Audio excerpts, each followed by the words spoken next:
To everybody here again with us in person and virtually, thank you for being here.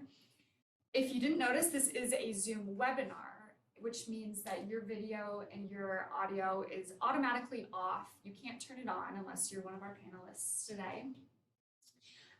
We ask that if you have any questions that come up today, that you use the Q&A function on the webinar. I'm going to keep an eye on the Q&A section throughout the presentation, and when there's a natural point to start going through those questions, I will raise those questions for you. So please send them in as they come. We are recording the webinar today.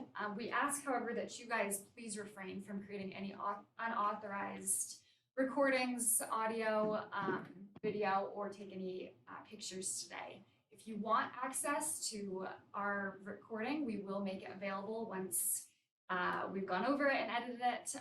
We'll make sure everybody registered gets access to that. So thank you all again for being here. And without further ado, Professor Levin. Thank you, Jessica. Aloha, everyone. For the people in the room and for those who couldn't hear me but might be able to read lips, I am Mark Levin, the Director of Pacific Asia Legal Studies here at the William S. Richardson School of Law. And it is fantastically my pleasure, my honor to introduce Professor Pitman Potter, who I had mentioned is the first person, the only person so far that we have described as a distinguished visiting scholar for us here. For those of you who are wondering, this event is co-sponsored with the University of Hawaii Manoa Center for Chinese Studies, and we anticipate using their YouTube channel as the means of sharing the video when it's available. But again, for those of you who are registered online, we'll be sure to send an email out as well. Our Pacific Asia Legal Studies program is active on social media of Twitter, Instagram, and Facebook. So you can follow us there. And again, when this event is available, we'll post that it is. So Professor Pitman Potter retired in June 2020 after 30 years at the Peter A. Allard School of Law at the University of British Columbia. He joined the faculty as an assistant professor in 1990 and proceeded with his career there.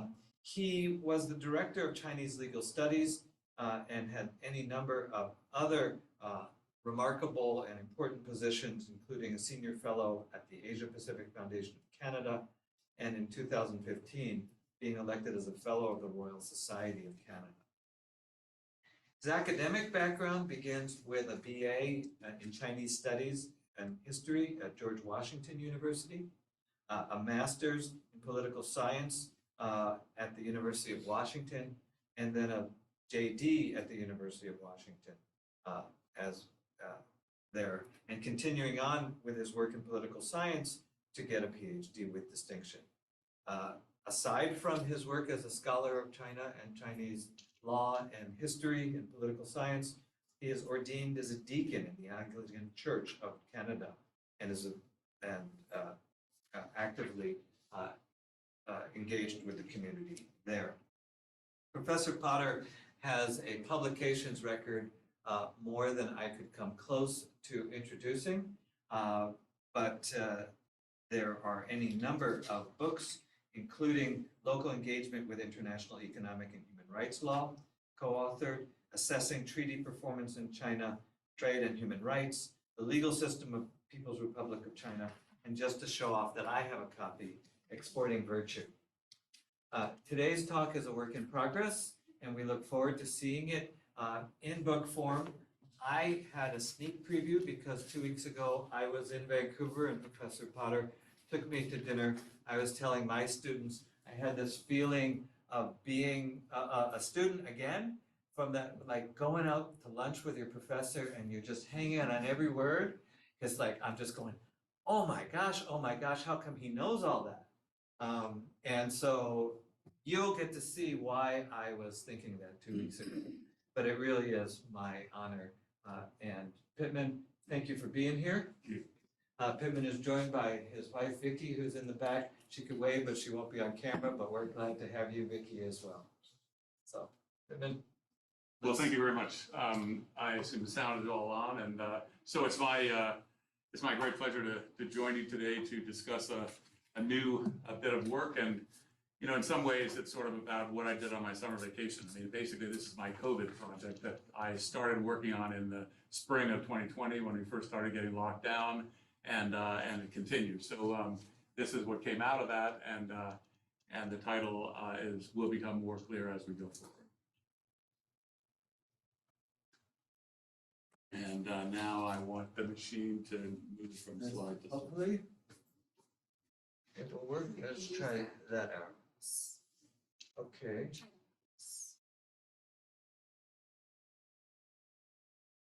It does get steady, yes.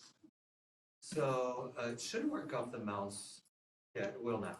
It was working off the clicker just before. Okay, so it should work off the mouse. Okay, so what this work is about is to apply concepts and discourses about populism to explain China's behavior in the international areas and its response to the rule-based international order.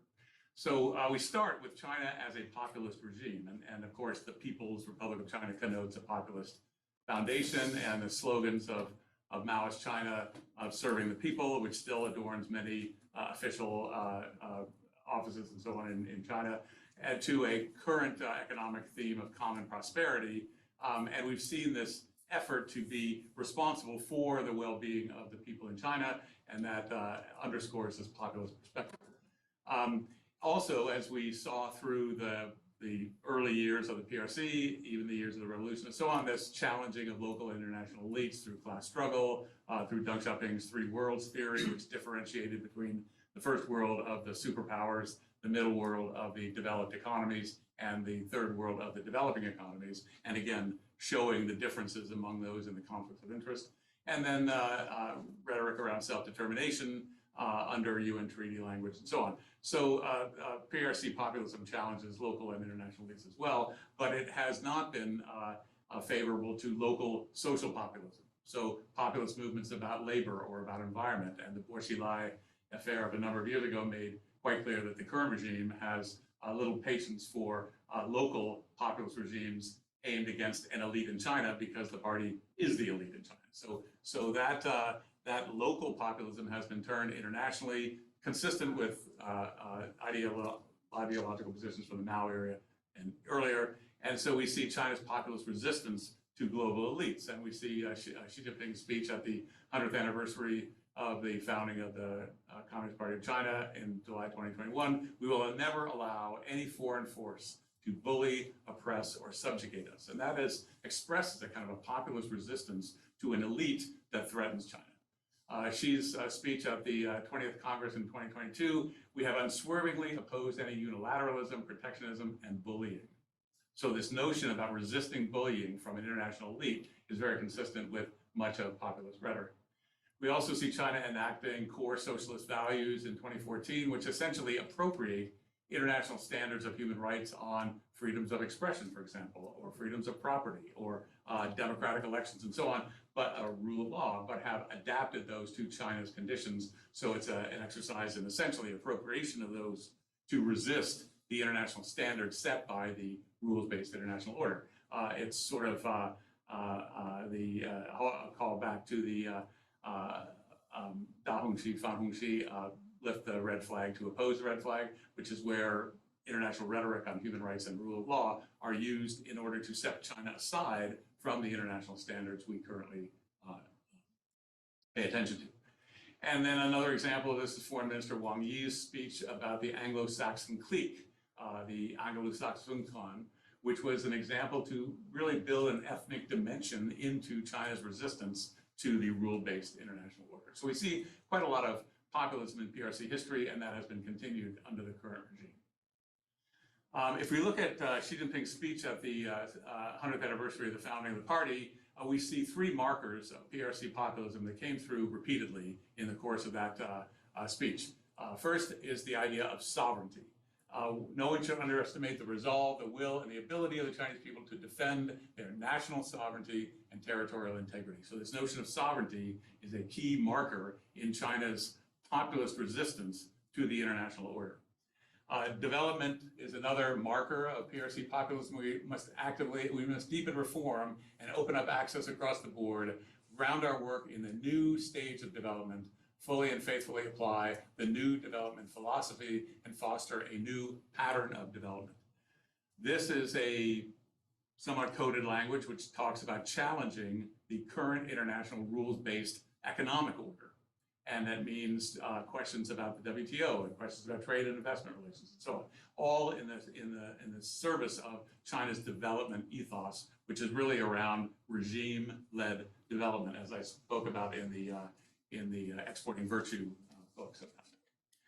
And a third marker of PRC populism is human rights. The party will continue to work with all peace-loving countries and peoples to promote the shared human values of peace, development, fairness, justice, democracy, and freedom. And here is an echo of the core socialist principles where this terminology is very familiar to the rule-based international order, but it has been appropriated and applied in very, very different contexts in the context of CCP rule, CPC rule in China. So those markers of PRC populism come through very clearly in Xi Jinping's speech and in subsequent speeches, such as the most recent speech at the 20th National Congress.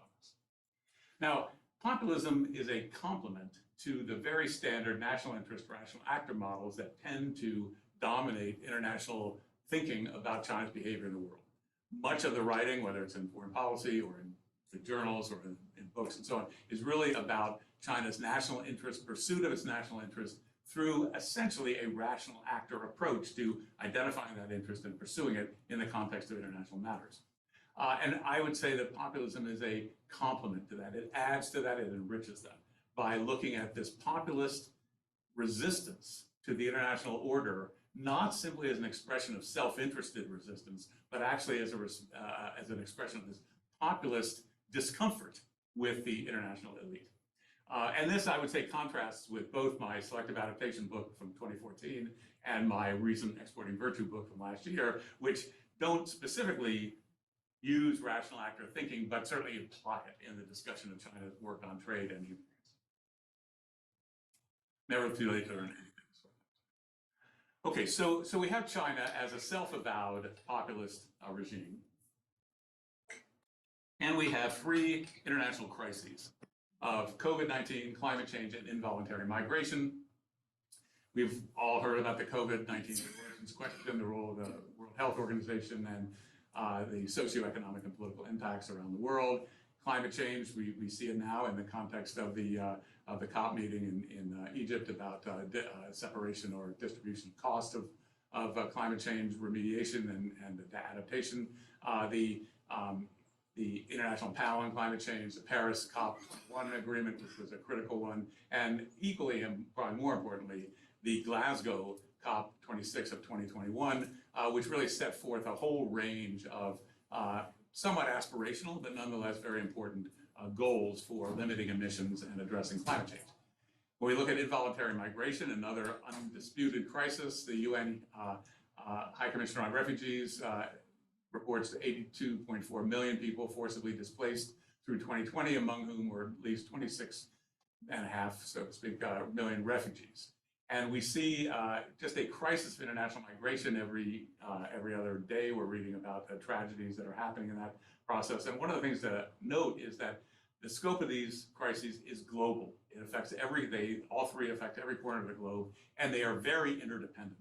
So the COVID-19 issue is often driven by climate change questions because the interaction of the human species with species that are carrying novel viruses is a product of human encroachment on living spaces of other species. So there's a link between COVID-19 questions and climate change questions. And of course, involuntary migration, the poor are hurt the worst in all of these things. And the notion of climate refugees and pandemic refugees has been well discussed. So the scope of these crises is global. They are very interdependent, and they are getting attention of global governance, whether it's the World Health Organization, whether it's the IPCC on climate change, or whether it's the UN High Commissioner on Refugees for involuntary migration. But I think it's fair to say these crises have been with us. They continue to be with us, and we are hoping that they will get resolved before too long. But one of the things that's important to note is the challenge of inequality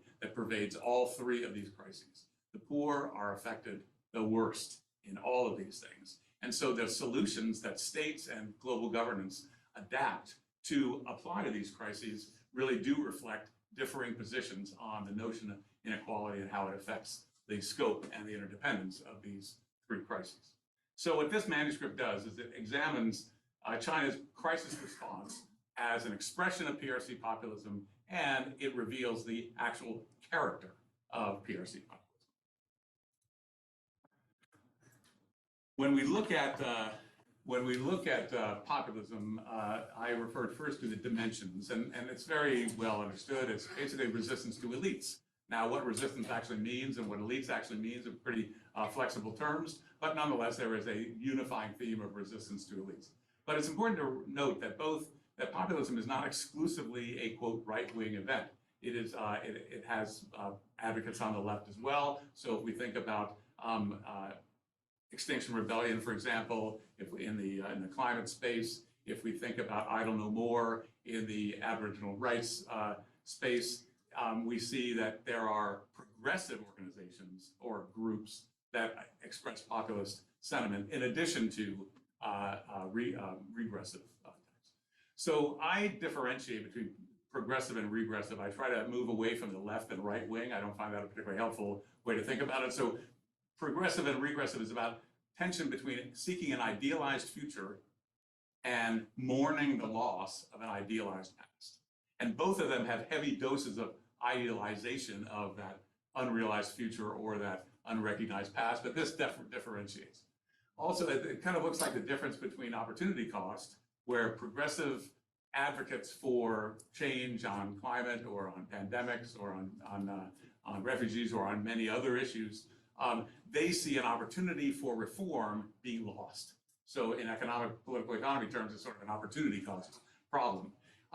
Whereas regressive populists tend to adapt a kind of a sunk cost approach, which is to say, we have invested the fruits of our civilization into a particular system, and now it is being threatened. So it's the difference between an opportunity cost about different ways to manage an idealized future and sunk cost about how to maintain a particular current status quo and in part recapture a lost but idealized past.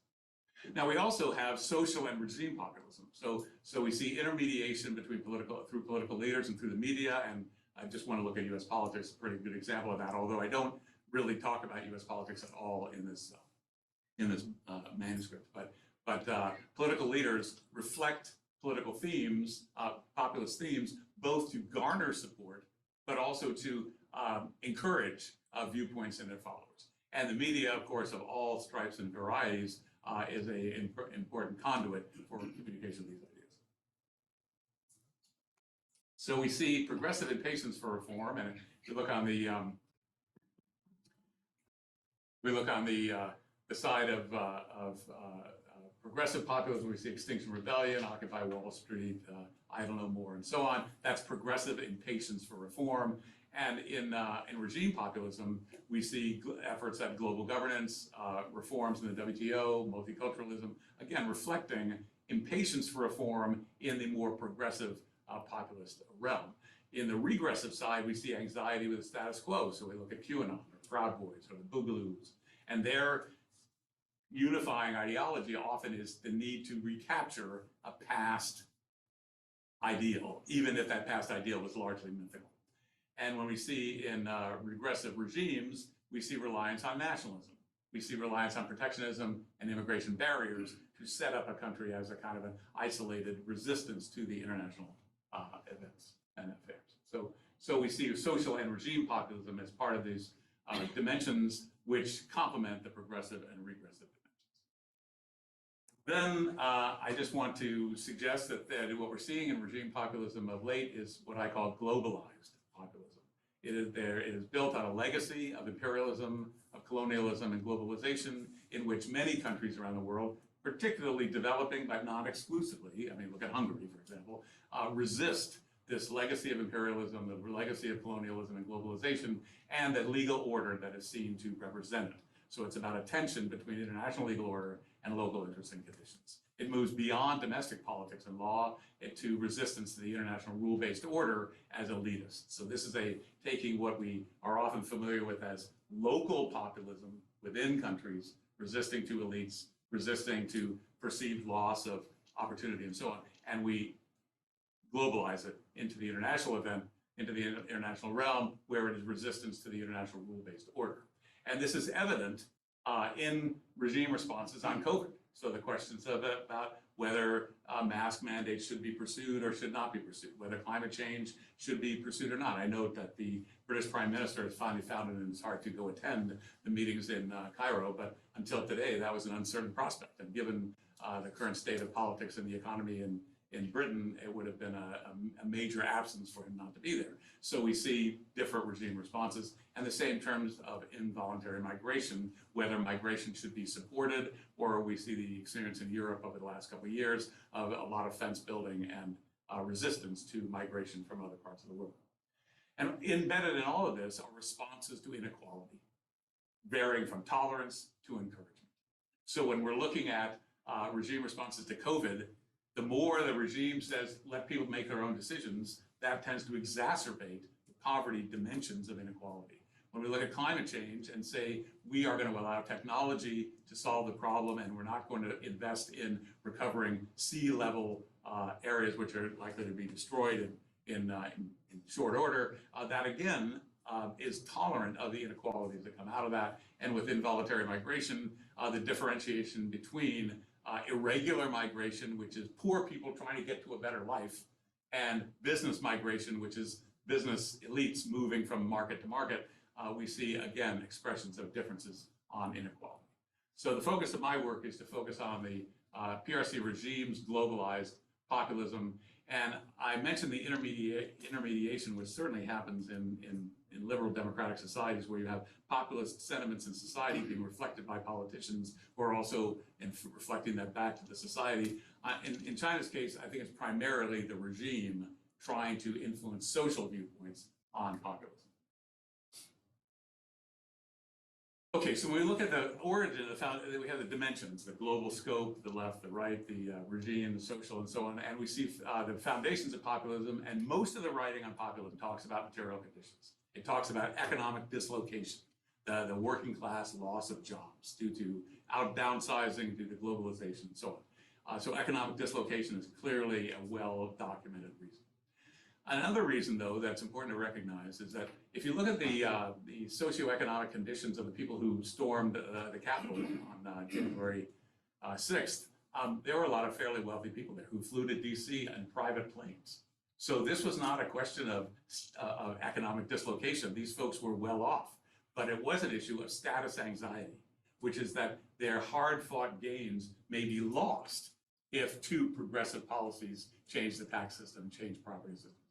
So status anxiety is also a factor. And then the widespread and long documented socio-cultural dimension of belonging and othering, belonging to a group that finds unity in its populist resistance to an elite, and the othering of people who don't agree with that view. So I think material conditions are important, and there's a lot written on all of these. But I would suggest that complexity and alienation is another explanation that, again, complements the material conditions question. So we see complexity in politics, economy, and society. This has been documented repeatedly, and it is complicated. I mean, it's whether we talk about liberal politics and the number of political actors, whether we look at market economies and the number of economic actors, and when we look at multicultural societies and the multiplicity of social actors, clearly there's complexity there. And the question is the failure of confidence among some that complexity will help them. So that's the alienation part. It's about unfamiliarity and anxiety. So if we look at the social populism in the US, for example, or in Europe, and there is criticism of unknown state actors, the deep state, often that is just a reflection of a lack of understanding of the complexity of the policymaking process, which, as you all know, and as many of us have had direct experience in, is a very complicated process. Much of the anxiety about the economy, lost jobs, declining standards of living, and so on, is also a function, in part, of a reaction to the complexity of the world economy. And similarly, much of the populist alienation from, say, multiculturalism, for example, is often a reaction, an alienation, because of failure of confidence that that multiculturalism is relevant or will be helpful. So I think complexity and alienation is a useful theme to examine populism. And in the work that I've done, what I suggest, and I started doing this work on complexity and alienation 2 books ago in my treaty performance book, is that we have a set of conditions which are increasingly complex. We have a set of perceptions of those conditions which are not able to master the complexity, and therefore we have resilience, which is documented in a lot of sociological work on populism, and responsive ordering. So the initial system is complex, the reaction to that is alienation, and the consequence of that is reordering. And what we see in popular social populism is acceptance of alternate facts. If we don't actually know how the Secretary of State makes her decisions or gets her information, we are free to speculate. They get it not from the daily briefing book, but from other deep state actors, for example. When we look at alternate perspectives and the search for meaning, the search to have an attempt to understand these complex circumstances. So on the progressive side, and I'll get to my dilemma in a second here, but on the progressive side, we see critiques of anachronistic governance. So many of the issues in elections, say in Europe, but also in the United States, and Canada too, reflect a somewhat anachronistic set of institutions. The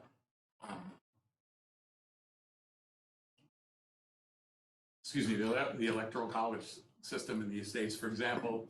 On the economic side, we see a lot of discussion in progressive circles about regulatory capture, where economically vested interests and powerful interests essentially capture the regulatory process. And we see many examples of this in many different administrations in the US and elsewhere, where representatives of industry end up drafting the regulations that are ending up regulating their industry. So that's kind of the regulatory capture dilemma. And when we look at socio-cultural issues, we see the legacy of colonialism.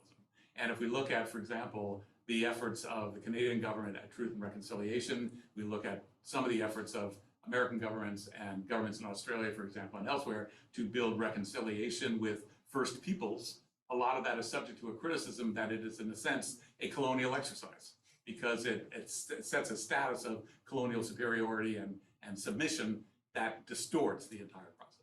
So those issues are there, where there's an effort on the progressive side to search for meaning, to find facts and perspectives that will explain the complexity. On the regressive side, of course, in politics, we see the repeated references to the deep state.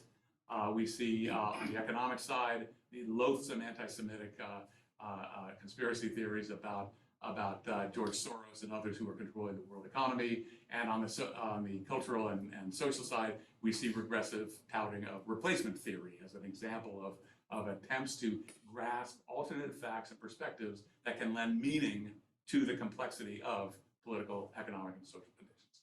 Now, I would be the first to query the equivalence between progressive and regressive responsive ordering, because I actually happen to agree with the arguments that our governance system is somewhat anachronistic, and that leads to difficulties. Now, I tend to agree, based on my research and personal experience, with the regulatory capture problem. I tend to agree based on perspectives on the colonialism distortions of sociocultural policies. But nonetheless, from a perspective, a parallelism in perspective, it's worth keeping these two in some tension with each other. So what I'm focusing on with China is really regime policies that are reflective with social populism with regard to politics, economy, and society. They're attentive and they contribute to social populism, particularly in China. They are responses to international conditions, to the complexity of international conditions, and they reflect responses to inequality. So what we do is we assess regime ordering by reference to political, economic, and social relations, and drawing on literature from artificial intelligence, from organizational theory, and from business theory. We look at the focus on standards, processes, and actors. And we look at politics, and rather than look at the democracy-autocracy dichotomy, I tend to look at accountability, rather. That if we're looking at standards, we're looking at what are the standards for assessing policy outcomes. If we look at processes, what are the procedures for enacting policy? If we're looking at actors, how do actors become informed about the process? So we have policy outcomes, procedure, and information access as three important dimensions of accountability. On the economy, prosperity is a useful term to cover this, and I look at in the standard side, measurement. How do we measure prosperity? How do we measure it? How do we, on processes, how does the distribution of prosperity work? And on actors, how autonomous are economic actors from the state or from the market? If we look at society and community, the standards question has to do with identity. How do we define, how do we appreciate, how do we understand identity, our social identity? How do we support diversity? What is our response to diversity as a process matter? And in terms of actors, how do we treat the mobility of social and community actors in different locations? So what we do here is we look at a dynamic process where we have complexity, international standards on governance. We see alienation, which is local concerns about the application of international policy locally. We see responsive ordering through local standards, and in that policy norms and context, we look at outcome accountability. If we're looking at the complexity in the process side, we look at the complexity of international administrative procedure. The alienation has to do with local benefits of that procedure and uncertainty about that. The responsive order is to redo local administrative rules so as to ensure local benefit, and that leads us to the question of process accountability. Similarly, on the question of access to information, it's the reporting on international governance. Alienation comes in the discomfort and lack of confidence in the management of information about international governance. And the responsive ordering has to do with local rules on this to deal with information accountability. So that's how these get to these three, how these dilemmas of complexity lead to alienation, lead to responsive ordering in these policy norms and practice of accountability, process, and information. Now, when we look at policy practice on accountability, the same process applies to the other two, which I will move through more quickly. But in the outcome side, are outcomes depicted empirically, or are outcomes depicted in terms of aspirations? And that spectrum between those two, I use it as dyads in this book, but I treat it as a spectrum. That reflects our views on equality. If the matter is empirical, everyone has access to it, and that presumes a level of equality among the targets. On the other hand, if it's aspirational, the state has the monopoly on defining the aspirations, which underscores the inequality between the state and the society. If we look at process, this is sort of a rule by law, rule of law kind of question. If we look at universalism, that presumes equality among economic actors. That's rule of law. On the other hand, if we look at instrumentalism, that's rule by law. The state is using law to achieve its goals, and that means that the people who are the subjects of law are in a subordinate position to the state's use of law for its policy purposes. That's instrumentalism, and it reflects a tolerance of inequality. If we look at information accountability, the question is access to information about transparency or about propaganda? Transparency presumes that all individual members of society have access as a matter of right to information about the state. That presumes equality among the members of the society, and equality between the society and the state. But when you look at propaganda, where the state monopolizes the release of information, that presumes the inequality between the state and the society.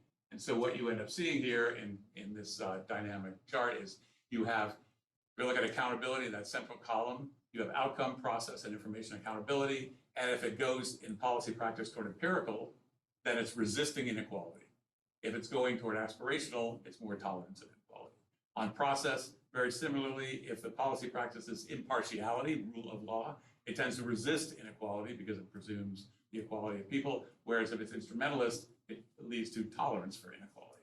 And similarly, on information, if information is about transparency and everyone has access to it, that's about resisting inequality between the state and the society, and even within society, whereas when we look at propaganda, the state's monopoly on that underscores its unequal position with regard to the rest of the society. So what we see in this example of accountability is you have a complex situation in politics.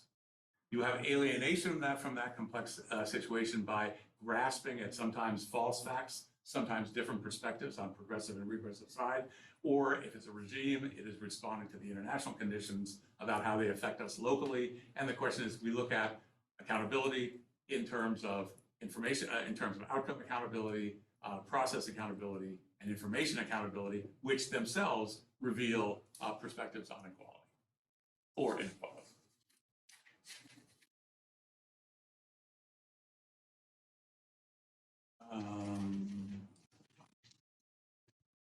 I'm not able to advance this. I think what, Oh, yeah. okay.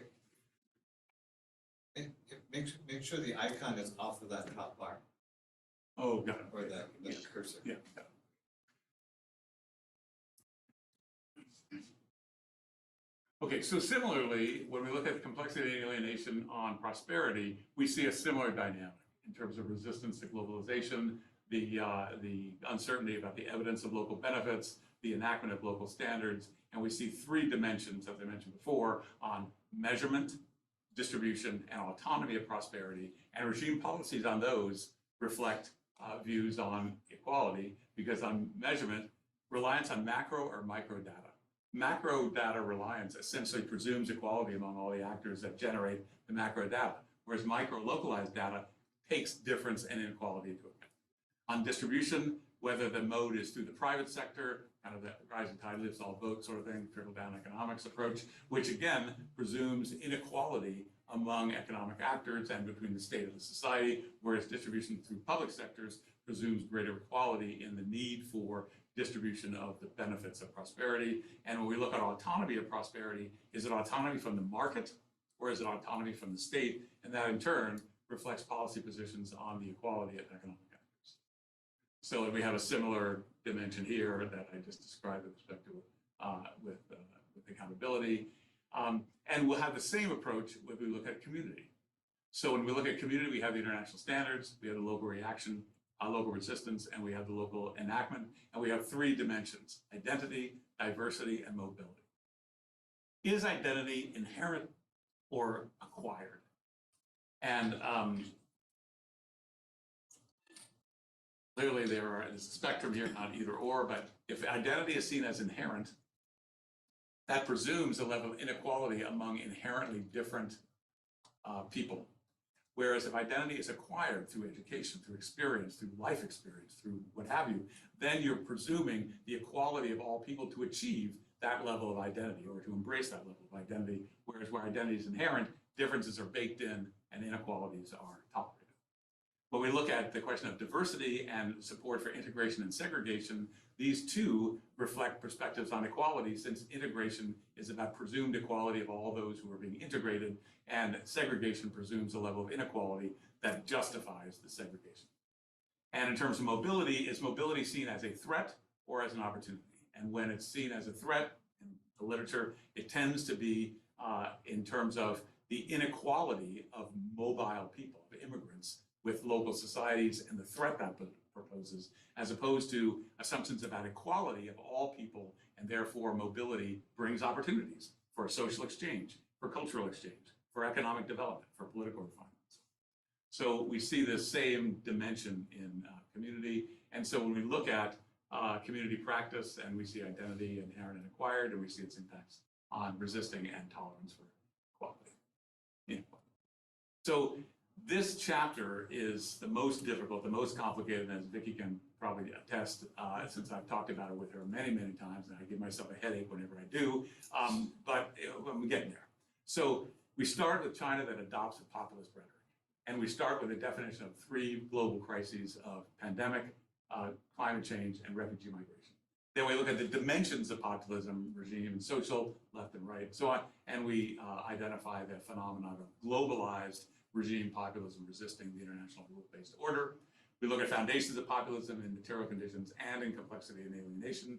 And then equally, or most importantly, we look at that resilience and reordering process where we identify the markers of populism, sovereignty, development, and human rights. And we look at the character of populism with regard to inequality, and accountability, prosperity, and community.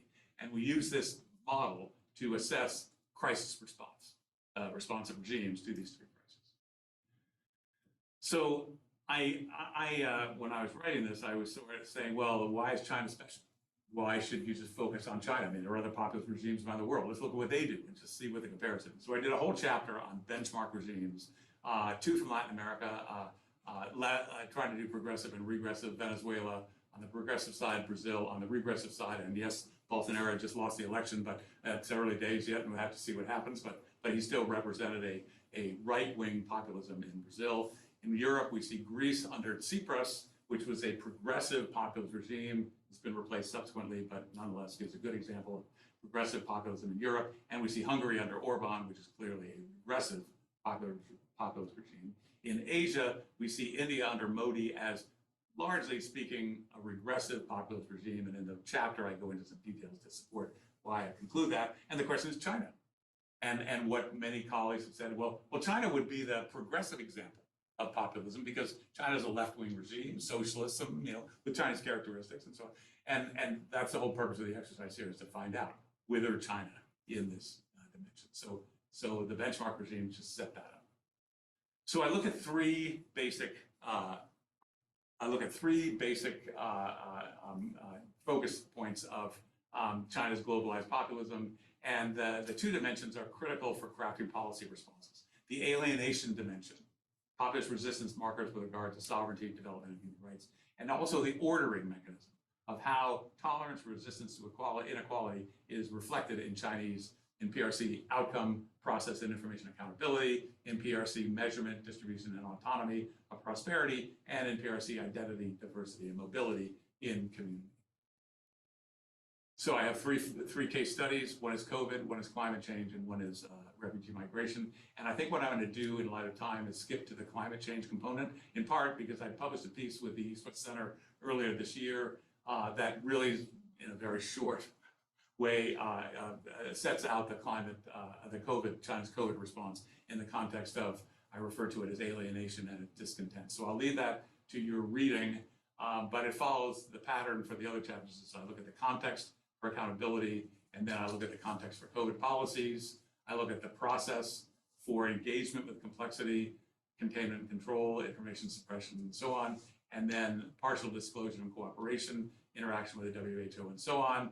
And then I see alienation, resisting international engagement, particularly over the investigation of origins, which continues, believe it or not.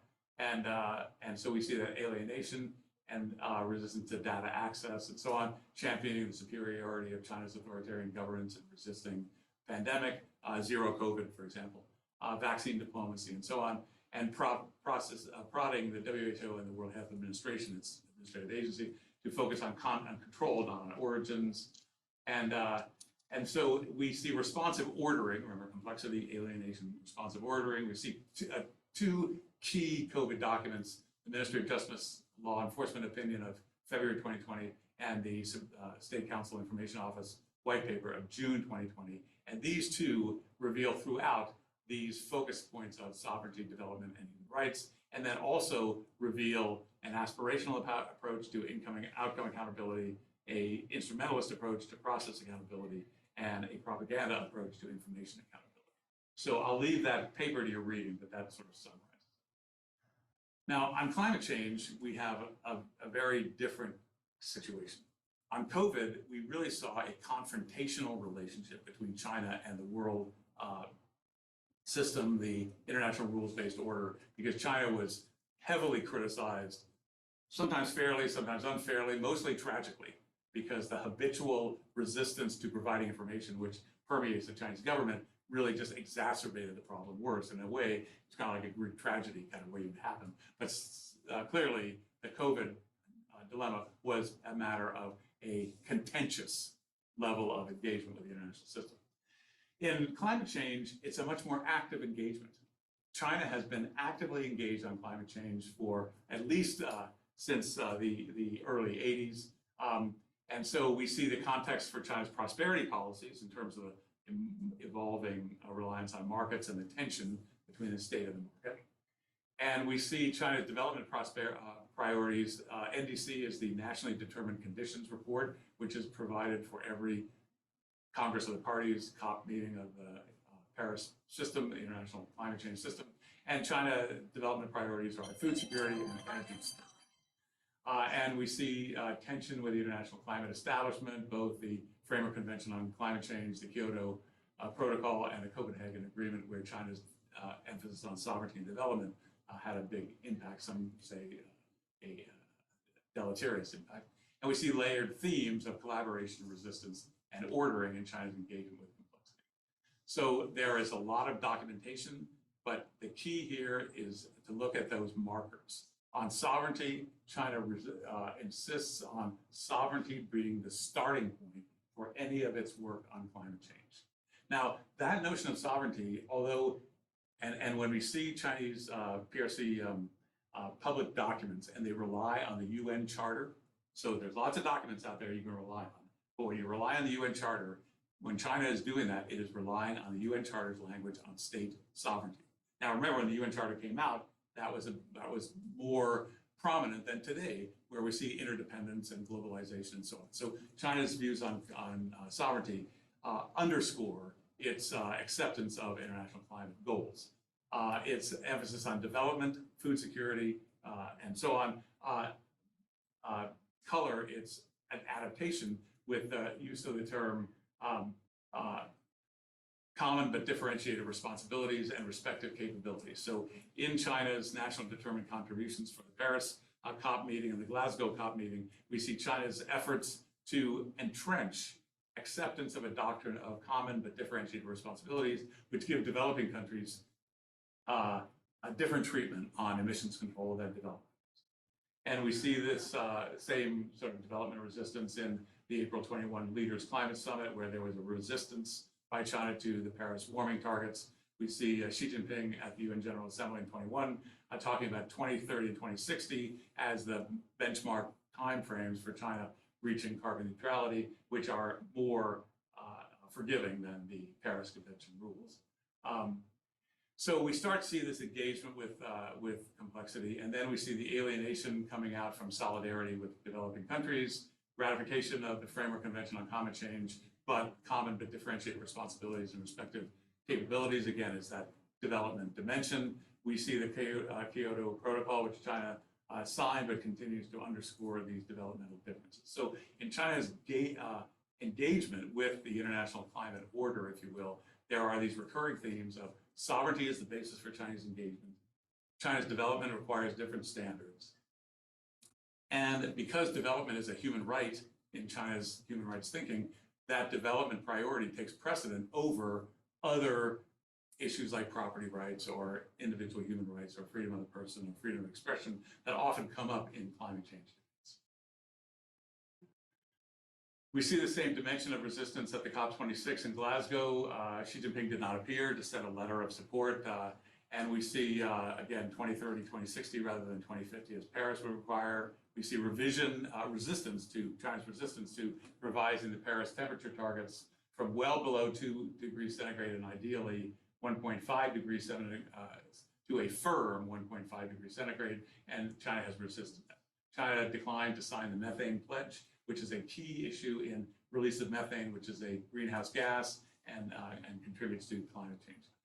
China's last-minute intervention to change the COP public statement at the end from phasing out coal to phasing down coal in alliance with India was a critical departure, and without much notice to what people had thought was an agreed text on how to deal with coal in the context of climate change.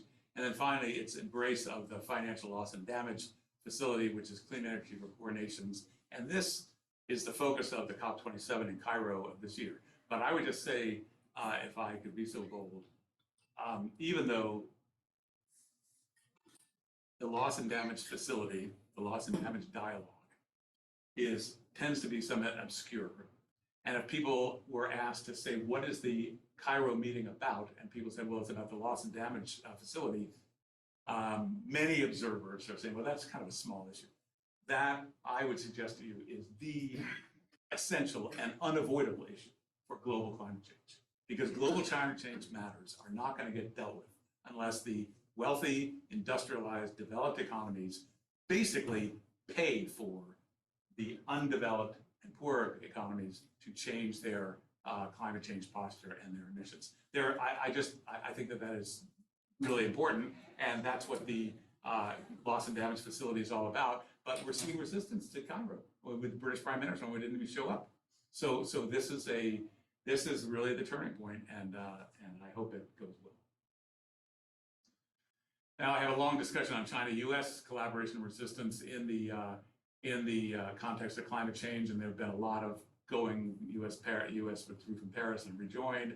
The U.S. fact sheet on China's climate change in 2020 was a very hard-hitting and critical view of China's emission situation. But Kerry and Xie Zhenhua have tried to keep a dialogue going in Shanghai in April 21, commitment to cooperation and so on. Again, the Leaders Summit, both China and the U.S. appeared. In September 21, there was another Kerry Xie Zhenhua meeting in Tianjin, but was complicated by Foreign Minister Wang Yi's statement saying cooperation with the United States would have to would be affected by U.S. criticisms of China's human rights record. So this linkage is still there. We saw very similar attitudes at the G20 in October.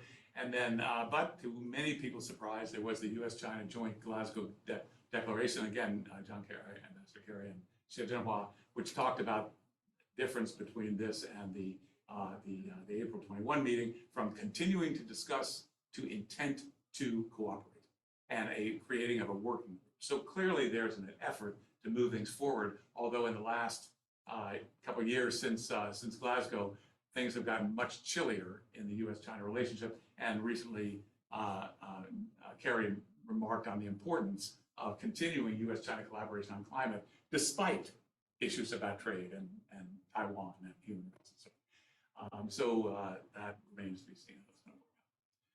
Then I look at the populism markers, and I'm going to show you a couple of slides in a second, and then we'll start taking questions because I'll just wrap it up there. When we look at the 2011 white paper from China on climate change, we see the emphasis on the largest developing country. We see the emphasis on China's vulnerability to climate change, on the negative effects on economic and social development. Clearly, China sees climate change as a developmental priority. But what that does is that ties into human rights, because development has a human right, and it ties into this differentiation of responsibilities for resolving climate change. So we see that in China's responsive ordering. We see the themes of sovereignty, development, and human rights in the range of China's air pollution law, the Ministry of Ecology and Environment 2019 Chinese policies and actions. And one of the points here is that Xi Jinping has emphasized many times, addressing climate change should not be done at others' requests, but at our own initiative. So that is about sovereignty. That's about China saying, climate change is important. We've supported it for a long time, but we're doing it on our terms. And that is part of the sovereignty marker of China's populist resistance to the international situation. We will promote international cooperation on the basis of common but differentiated responsibilities, equity, and respective capabilities. And again, this has to do with the developing dimension, or the development dimension of China's policies. Now, I mentioned China's active, much more active than on this than in the COVID situation. And what we see is an institutional framework with literally an explosion of different interinstitutional agencies, all with competing claims to authority and competing resources. So what this tells you is that the Chinese leadership has embraced climate change as an important policy goal, and the result of that is spinning off a whole range of interested bureaucracies who are trying to claim the file. And this has gone on. The multiplicity of agencies invites contending agendas, bureaucratic politics. One of the examples is leading small groups. So if you were to look at the leading small groups, the Lingdaoxiaozi, which are the key interdepartmental policy coordination groups in China, the creation of a leading small group on climate change, the creation of a leading small group on environment and ecology, the creation of leading small groups on emissions control, and these are all headed by different agencies with different goals. And the compelling, or the power of leading small groups, one of the differences in the political environment there is leading small groups can issue a so-called Hongtou Wenjie, the red-headed document, which is basically what it says, the document and the title's in red. And leading small groups can compel attendance at their meetings. So, a lot of times Chinese bureaucrats and officials, they get an invitation to a meeting, and if they're free, they go, and if they have a stake, they go. But sometimes it just goes to the circular file. But leading small groups, they have the ability, the power, to compel attendance. So they're very important, and when there's competition about them, that just reveals how high the stakes are. We see different bureaucratic positions on the importance of mitigation versus adaptation in climate change. We see different bureaucratic politics in the question of measuring carbon intensity versus general carbon emissions. So that the fact that China has embraced climate change as an important international policy challenge also means there is a multiplicity of agencies involved and the potential for bureaucratic politics. Okay, so this is the slide that I'm going to show you. And in this slide, what I've done is I've gone through every document that I could find that dealt with climate change in the Chinese, both the English and Chinese language literature. And what I did is I identified the issuing agency, the National Development and Reform Commission, for example, National Plan for Climate Change Adaptation, and I look at the measurement of macro and micro data. Remember, that's the measurement of prosperity, the distribution through the private and public sector. Remember, that's distribution of prosperity, and the autonomy of the economic actors from state or from the market. And so I've gone through all these documents, and I have done this table, which shows you that, you know, State Council, International Environmental Protection Plan for 2011, and the reliance primarily on macro data, reliance primarily on business enterprises, and more frequent references to the plan, to the market rather than the plan. So by going through this, there are 3 pages of this.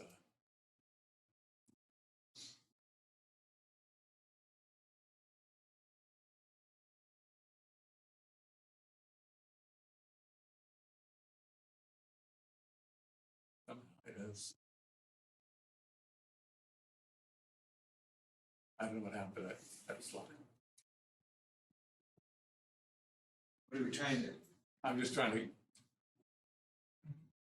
You ended up. We're going to do better with the. Sorry. That's okay.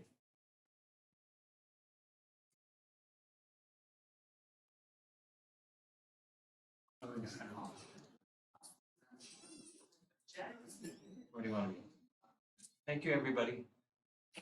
We'll be right there. Here. To the left side there, yeah. Okay. And you can scroll through. There are 3 of them, and it just shows you that, first of all, the range of documents, the range of issuing agencies, and the variation. But they do tend to focus on macro measurement over micro, on business distribution versus social distribution, and on the state plan versus the market. In other words, autonomy from the market for economic actors. However, 2 years ago, Xi Jinping announced the Common Prosperity Policy, which has gone up and down in the last number of years. And the Common Prosperity Policy really departs from much of the standard process in China's prosperity policy on climate change. It looks at micro data. Xi Jinping gave a speech in which he said, why do we rely on GDP measurement to tell us about the prosperity of the economy? We should look at micro data from local conditions. On the issue of distribution, what we need to be distributing the benefits of prosperity directly to the people. On the issue of the autonomy from the state and the market, Xi Jinping's speech on common prosperity emphasized the importance of allowing firms to be protected from the market in order to benefit the people. So this common prosperity policy, it's coming for a lot of criticism as a harkening back to nowadays. But I think we should give it a chance because it has the possibility of actually entrenching progressive policies on the economy in China that look at micro data, that look at distribution through social organizations rather than through business, and protecting businesses from market discipline so that they can actually benefit people even if it costs them money. So this will be something to be seen. The interesting thing is at the recent Party Congress, it was hardly mentioned. But what is mentioned is the new development strategy, which is a proxy for common prosperity. So it's worth paying some attention to. So what we have, can't get this to move, sorry. So you can just scroll down.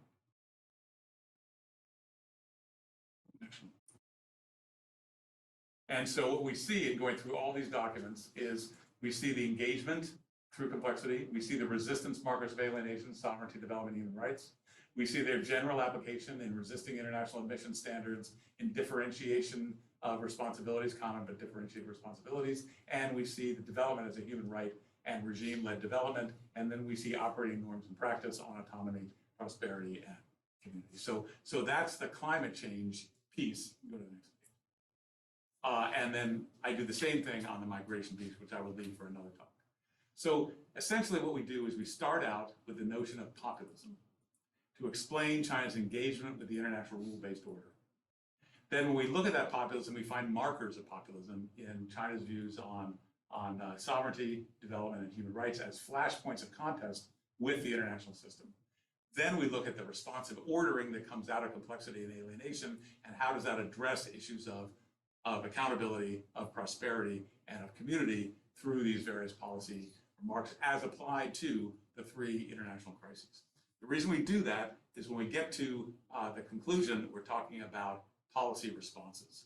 And the policy responses need to both respond to populist resistance in sovereignty, development, and human rights, and they also need to respond to China's policies on accountability, prosperity, and community, so that those responses are more nuanced and more focused on issues that common agreement can be found on.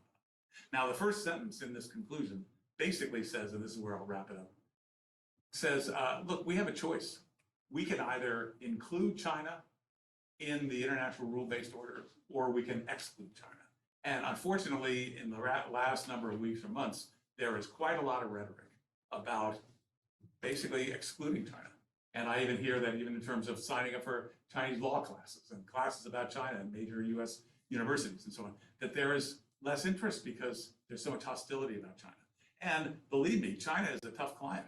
I mean, there are a lot of things that I've spent lots of time in Xinjiang. I wrote a book about it. I mean, I'm very unhappy with a lot of human rights behavior in China, but the world is too small and China is too important to just hide them off and say, we're not going to include them. I can't imagine how that can be a productive result for either the rules-based international order in its current form or for China.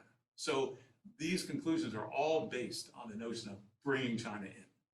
Hard, it's going to be hard. And there are many policy proposals that I made here, which are essentially very familiar and encourage exchanges of economic professionals so that they realize the importance of microdata, encourage China's flexibility on issues about sovereignty, encourage exchanges of law professors and law students so that we have more common understanding. And a reasonable challenge to that would be for Pitman, how long, oh Lord, how long? I mean, we've been doing this already, and where did we get? In my view, is the view that I counsel Chinese foreign businesses on China, and that is patience. Patience and perseverance are the two themes that I focus on in doing business in China, and I would say engaging China in the world system. Patience and perseverance, because the stakes are too great for us to crash the relationship out of impatience because it's not moving as fast as we would like. So the policy recommendations are really all driven by the sovereignty, development, and human rights dimensions of China's alienation from the international system, as well as the specific policy responses on accountability, prosperity, and community, and how those affect equality.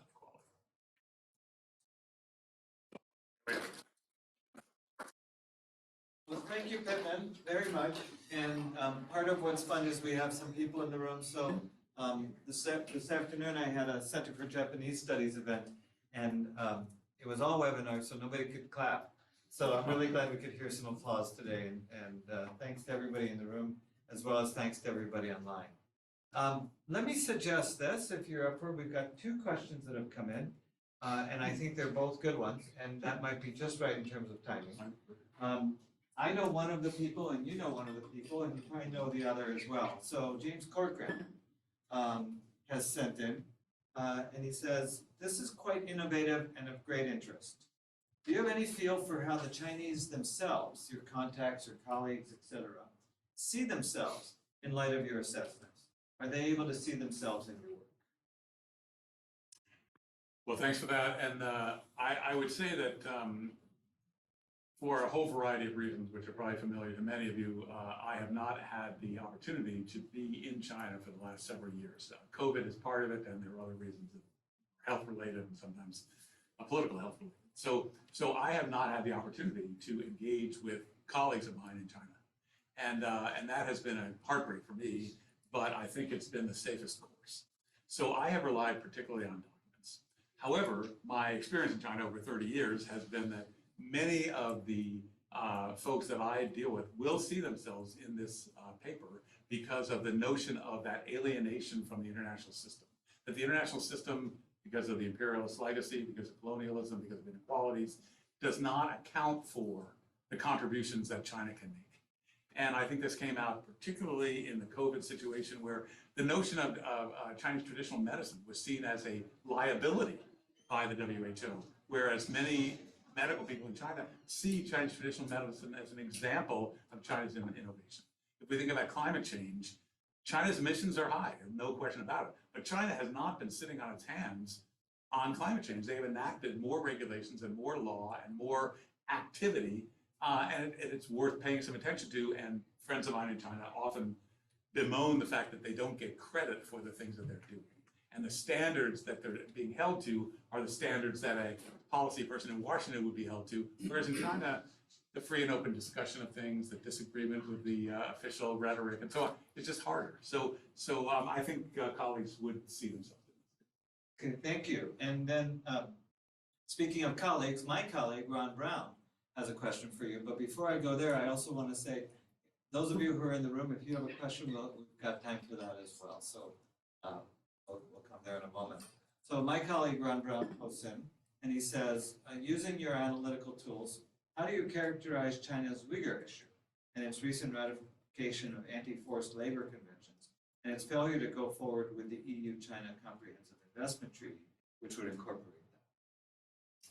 Well, thanks for that. And so in the chapter on involuntary migration, I have a lengthy context discussion about the context for China's community policies.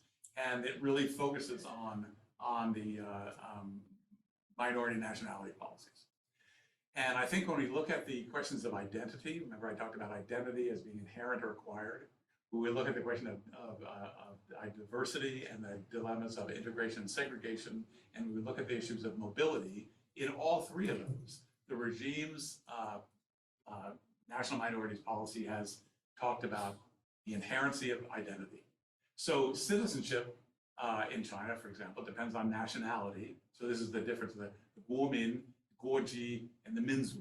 So if you are an identified member of a Chinese minority nationality, and there's a specific formal list, then you are a national, Guoji, which means you are entitled to citizenship. But it basically presupposes that identity is ethnically driven. And that runs counter, I think, to many people who would say identity is not simply your ethnic origins, it's also by your life experience and your education and so on. So on the identity side, it's very, very much inherent markers of identity based on ethnicity. On the segregation side, China has long segregated the minority nationalities from the other parts of China. The travel from Xinjiang into China proper, even before the detention camps came into place, where it was very much monitored and regulated. And so there has also been a general policy of segregation of different ethnic groups based on presumptions about the incompatibility of their cultures and so on. So that, I think, is also evident, and I talk about that in this particular chapter. And then on the issue of mobility, China has long managed mobility issues, both the hukou system, which was intended mainly to keep rural migrants out of the cities, the social credit system, which is there to adapt and to surveil people as they travel to inhibit behavior the regime doesn't like, and then the treatment of foreigners, the Hawai'i issue. And so in all those issues on mobility, Chinese policy has largely treated mobility as more of a challenge than an opportunity. So I think, and that applies to the minority nationality side as well. The one thing I'd say, as long as I'm talking about that third component, which is refugee migration, is that because of COVID, it was contentious relationship with the international system. If we look at climate change, it was a very active relationship with the international system, but one that was replete with alienation and resistance. If we look at refugee migration, China's engagement has been to be very passive. China has enacted virtually no law on immigration. In fact, its human rights Universal Periodic Review reports over the last 3 sessions have all said China needs to do more to protect the legal rights of migrants. Now, when China's first experience with migrants was in the 70s and 80s, where you look at overseas Chinese moving from Southeast Asia, conflicts, Vietnam, and so on, to China, and they were basically granted automatic citizenship, and it just was a policy matter and it went smoothly. But in recent years, both refugees from Korea and refugees from Rohingya refugees, have been not treated by the Chinese government as entitled to local protections.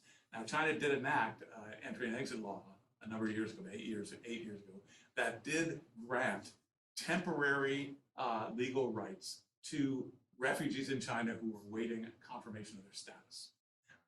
And it was a major development, it's much appreciated and so on, but that's basically been it.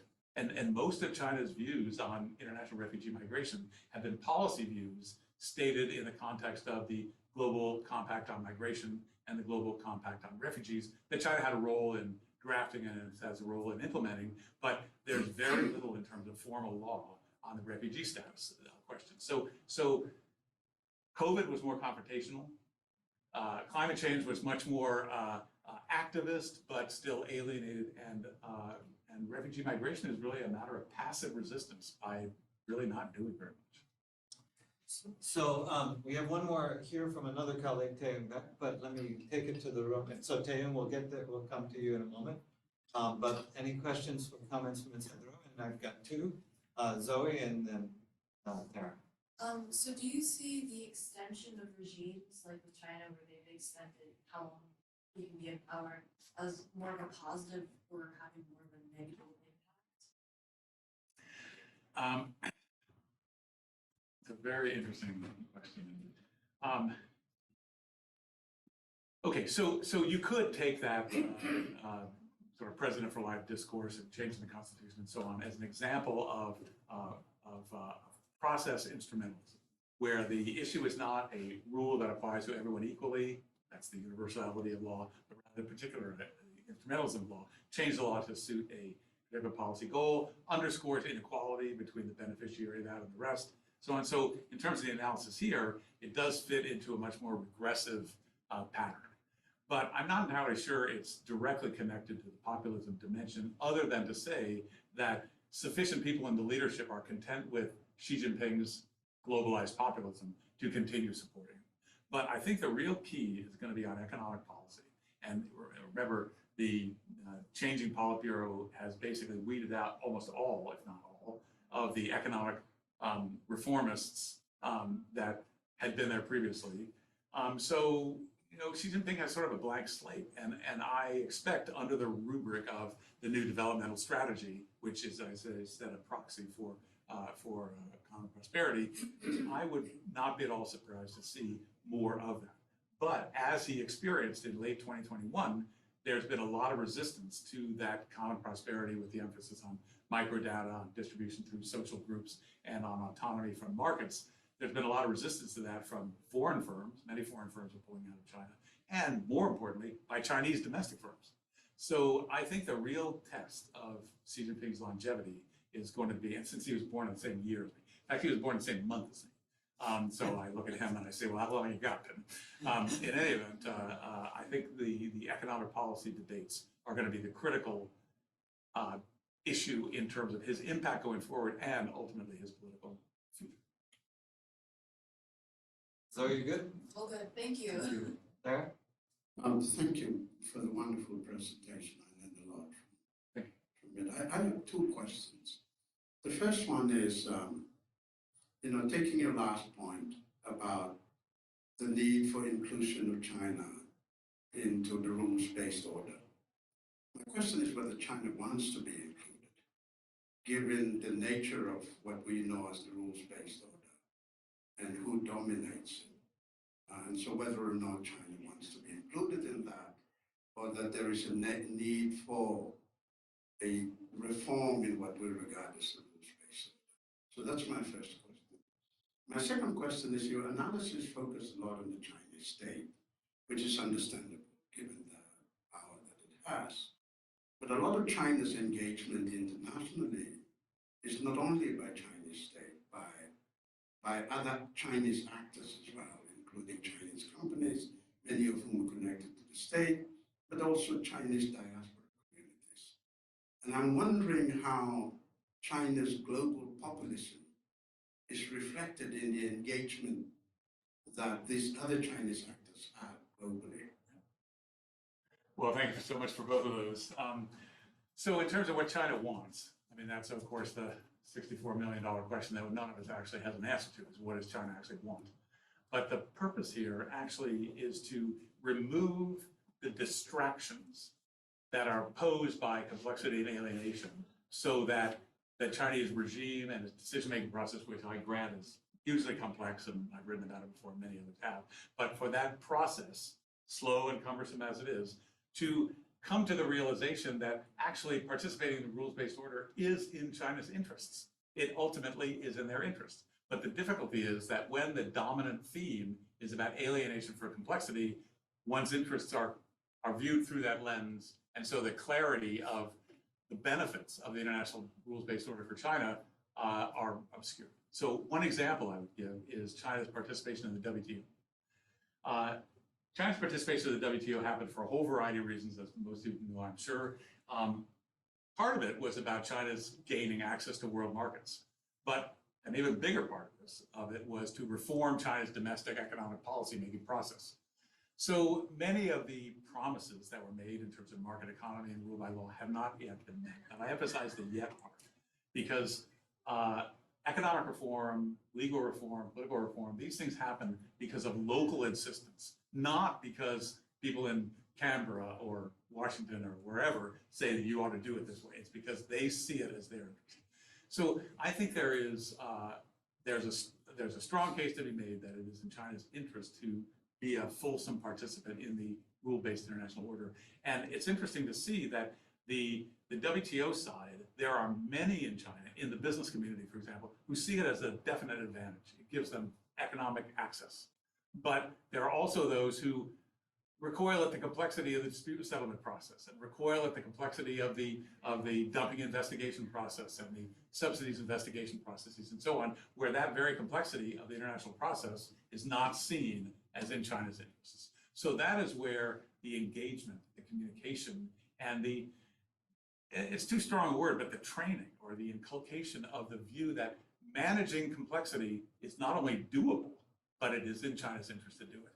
But in order to get there, we have to overcome the alienation component. And so it's not easy, and it's not, but I think at root, many in China want to be part of the international system, certainly the people that I engage with, but I recognize there's another view. Okay, so in terms of the diaspora community, well, and the other actors, one of the things that is very important, and I talk about this in the Exporting Virtue book, is that the Chinese regime under Xi Jinping has spared no effort to subordinate businesses, social groups, and even individuals to the will of the party. So the establishment of party small groups in every business in China, according to a certain set of regulations which have to do with promoting party leadership in the private sector. In what we used to call civil society, the regime has, based on a set of regulations, imposed party xiaozu groups to confirm their direction. When we look at the behavior overseas, the Chinese consulates, I think my experience is pretty much limited to Canada, the United States, and Europe, but I'm sure it's, I wouldn't be surprised if it's repeated elsewhere. The Chinese consulates are very active in shaping public opinion or expressed public opinion among the Chinese diaspora. They are very conscious about it. They're very active about it. And we saw it in Vancouver and in Canada, particularly with regard to the Mengwanzhou two Michaels matter, where the opportunity for members of the Chinese diaspora to speak out maybe against the kidnapping of the two Michaels was very much restrained, because their kids are in school with kids of the other people in the community, and they might suffer if their parents are taking a view that the consulate thinks is not supportive of the Chinese regime. There have been many actions with counter protests and so on. So I think We need to look at that social dimension. We need to look at the Chinese diaspora, which is not, as you know, a unified group. It's extremely diverse, very diverse, as China is. But we need to actually be mindful that Xi Jinping, probably more than any leader in recent memory, has spared no effort to ensure party and regime control over both the business side, the civil society side, and the diaspora side. Now, the thing to remember, and I tell myself every morning when I look at myself in the mirror, because I'm the same age as this guy, he's not gonna be here forever. And so the question is, how do we prepare for a post-Xi Jinping world? We're not gonna change Xi Jinping's views. And we're probably not gonna change the political constellation of forces that keep him in power. But we can reach many people across the bureaucracy that wanna see a more, shall I say, healthful relationship between China and the international rule-based order. I believe it can be done, but I believe it needs to address this issue of complexity and alienation, because that provides all sorts of emotional distractions which cloud the issue. So in the theme of great minds think alike, I think, Taeyong, that Zoe's question has a lot of overlap, but let me share it with you and we'll see. And that is there a possibility that China's policy will be changed, softened after Xi's status became so much more strengthened and stabilized?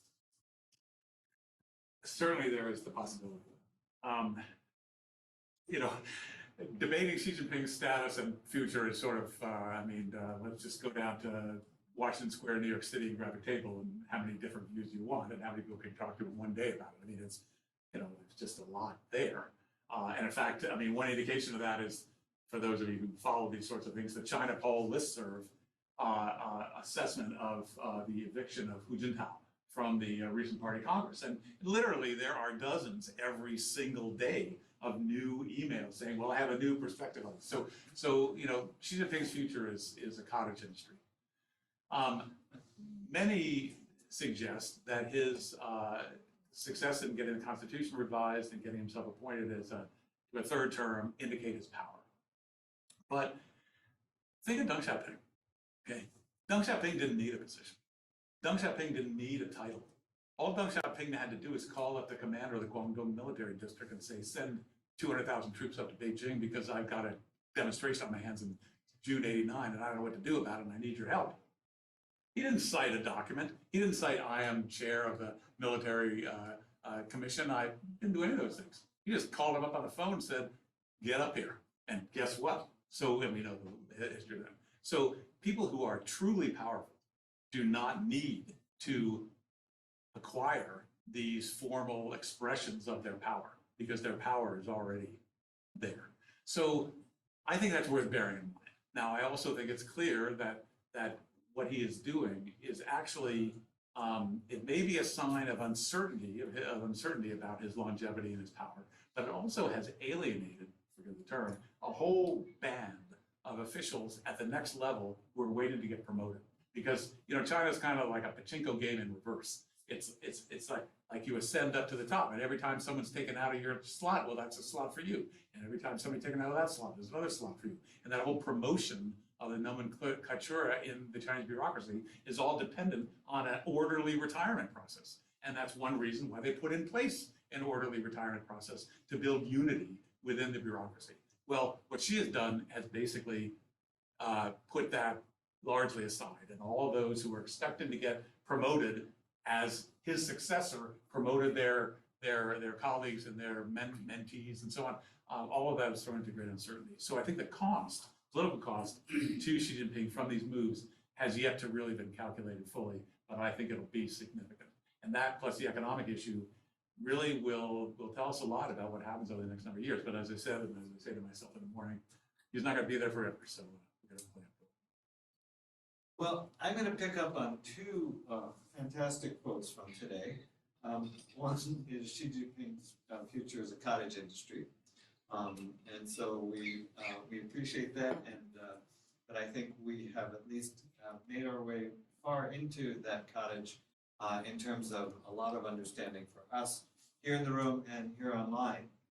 The camera's looking for me, so hi camera. Here I am. Thank you.